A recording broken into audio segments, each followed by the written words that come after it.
I now give the floor to His Excellency Subramaniam Jaishankar, Minister for External Affairs of India.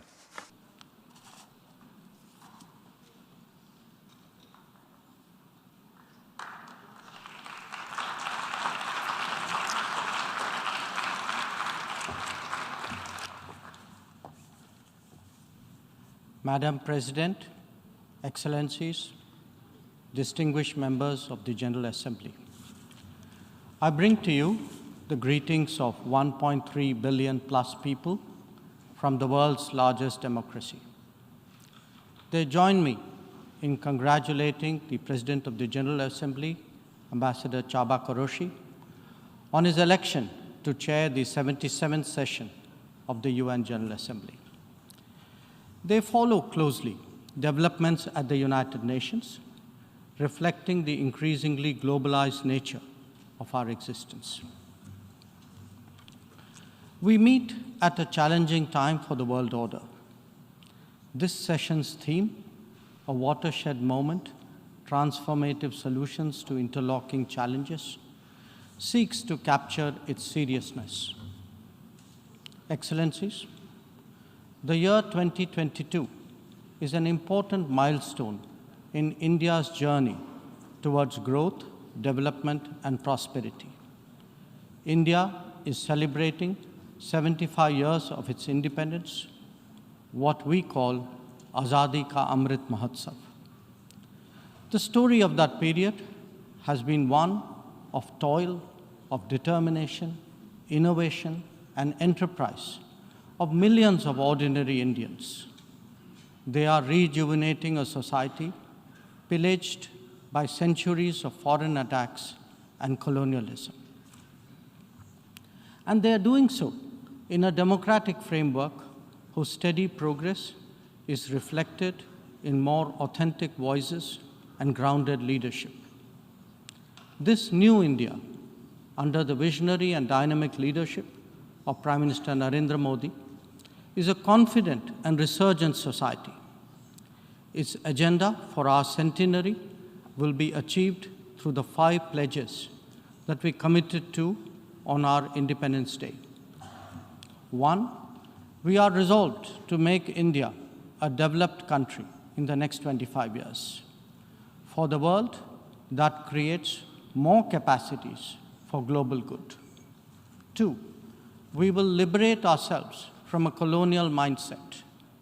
Externally, this means reformed multilateralism and more contemporary global governance. 3, our rich civilizational heritage will be a source of pride and of strength. This includes care and concern for the environment, so ingrained in our traditional ethos. 4, we will promote greater unity and solidarity. This expresses a coming together on global issues such as terrorism, pandemics, or the environment. And 5, we will instill consciousness of duties and responsibilities. This applies to nations as much as it does to citizens. These 5 pledges affirm our age-old outlook that sees the world as one family. We believe that national good and global good can be entirely in harmony. It is this conviction that led us to supply vaccines to over 100 nations. Similarly, our evacuation operations in HADR situations always had room for other nationals in distress. Even as we meet our own development targets, India offers partnerships to our brothers and sisters in Asia, in Africa, and Latin America. And we do so based on their needs and their priorities. Today, the focus is on green growth, better connectivity, digital delivery, and accessible health. Our solidarity is not just in words. You can see them in 700 projects across the world. Madam President, Even while India contributes to global betterment, we recognize the sharp deterioration in the international landscape. The world is already struggling with challenges of post-pandemic economic recovery. The debt situation of the developing is precarious. To this is now added the rising costs and the shrinking availability of fuel, of food, and of fertilizers. These, along with trade disruptions and diversions, are among the many consequences of the Ukraine conflict. The Indo-Pacific, too, witnesses fresh concerns about its stability and its security. And climate events have added an overlay on these mounting anxieties. As we saw in the case of the COVID pandemic, the South will be the most impacted, even if the immediate causes are well beyond. It is imperative that global conversations recognize this deep unfairness. The inequity of vaccine distribution should not be replicated in other domains. Madam President, as the Ukraine conflict continues to rage, we are often asked, whose side are we on? And our answer each time is straight and honest. India is on the side of peace and will remain firmly there. We are on the side that respects the UN Charter and its founding principles. We are on the side that calls for dialogue and diplomacy as the only way out. We are on the side of those struggling to make ends meet, even as they stare at the escalating costs of food, of fuel, and fertilizers. It is therefore in our collective interest to work constructively, both within the United Nations and outside, in finding an early resolution to this conflict. Excellencies, while the global attention has been on Ukraine, India has also had to contend with other challenges, especially in its own neighborhood. Some of them may be aggravated by the COVID pandemic and ongoing conflicts, but they speak too of a deeper malaise. The accumulation of debt in fragile economies is of particular concern. We believe that in such times, the international community must rise above narrow national agendas. India, for its part, is taking exceptional measures in exceptional times. We do so when we send 50,000 metric tons of wheat and multiple tranches of medicines and vaccines to Afghanistan. When we extend credits of $3.8 billion to Sri Lanka for fuel, essential commodities, and trade settlement. When we supply 10,000 metric tons of food aid and vaccine shipments to Myanmar. When we fill the gap in humanitarian needs left unaddressed by political complexity. Whether it is disaster response or humanitarian assistance, India has stood strong, contributing particularly to those nearest to us. Excellencies, the world as we knew it is poised for transformational changes. It has been impacted in recent times by a succession of shocks, each of them significant by itself. The COVID pandemic called into question the over-centralized nature of globalization and has led all of us to seek greater resilience and reliability of supply chains. The repercussions of the ongoing Ukraine conflict have further heightened economic stresses, especially on food and energy. Climate events have added to disruption that the world is already facing. As for the promise of technology, it has certainly multiplied our capabilities, but also added to our vulnerabilities. Trust and transparency are legitimate expectations of a more digitized world. The quest to create a better global order would necessarily have to address all these issues. Among them, Some are clearly more existential in nature and necessitate intense coordination by the international community. Climate action and climate justice are particularly noteworthy in this respect. In their pursuit, India has worked with partners on the International Solar Alliance, the One Sun, One World, One Grid initiative, and the Coalition for Disaster Resilient Infrastructure. We stand ready to support any collective and equitable endeavor to protect our environment and to further global wellness. Lifestyle for Environment, or LIFE, as declared by Prime Minister Narendra Modi in Glasgow on the sidelines of COP26, is our homage to Mother Nature. India remains deeply committed to fighting climate change under the UNFCCC and the Paris Agreement.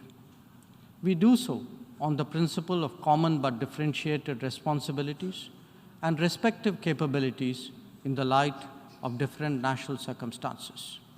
We have announced our updated nationally determined contributions after COP26. Excellencies, India's steadfast commitment to South-South cooperation is by now well established and well recognized. Our approach is based on principles of mutual respect and national ownership, with a commitment to sustainable development for all. As we begin the G20 presidency this December, we are sensitive to the challenges faced by developing countries. India will work with other G20 members to address serious issues of debt, of economic growth, food and energy security, and particularly of environment. The reform of governance of multilateral financial institutions will continue to be one of our core priorities. Madam President, India would be completing its tenure as a member of the Security Council this year. In our term, we have acted as a bridge on some serious but divisive issues confronting the Council. We have also focused on concerns such as maritime security, peacekeeping, and counterterrorism. Our contributions range from providing technology with a human touch to ensuring safety and security of UN peacekeepers. As the chair of the Counterterrorism Committee this year, India would be hosting its special meeting in Mumbai and New Delhi. I invite all member states to participate in it. We need to create a global architecture that responds to the new tech tools deployed against open, diverse, and pluralistic societies. Having borne the brunt of cross-border terrorism for decades, India firmly advocates a zero-tolerance approach. In our view, there is no justification for any act of terrorism regardless of motivation, and no rhetoric, however sanctimonious, can ever cover up bloodstains. The United Nations responds to terrorism by sanctioning its perpetrators. Those who politicize the UNSC 1267 sanctions regime, sometimes even to the extent of defending proclaimed terrorists, they do so at their own peril. Believe me, they advance neither their own interests nor indeed their reputation. India has always espoused a cooperative, inclusive, and consultative approach to international relations. We believe that multipolarity, rebalancing, fair globalization, and reformed multilateralism cannot be kept in abeyance. The call for reformed multilateralism, with reforms of the Security Council at its core, enjoys considerable support among UN members. It does so because of the widespread recognition that the current architecture is anachronistic and ineffective. It is also perceived as deeply unfair, denying entire continents and regions a voice in a forum that deliberates their future. India is prepared to take up greater responsibilities. but it seeks, at the same time, to ensure that the injustice faced by the Global South is decisively addressed. Our call is to allow serious negotiations on such a critical matter to proceed sincerely. They must not be blocked by procedural tactics. Naysayers cannot hold the IGN process hostage in perpetuity. In these turbulent times, it is essential that the world listens to more voices of reason and experiences more acts of goodwill. India is willing and able on both counts. We believe and advocate that this is not an era of war or of conflict. On the contrary, it is a time for development and for cooperation. Madam President, in the past, this august assembly has served as a meeting point of views and as a catalyst for action. It is vital that we continue to believe in the promise of diplomacy and the need for international cooperation. Therefore, Madam President, let us strive to return to the course of seeking peace, progress, and prosperity. I thank you.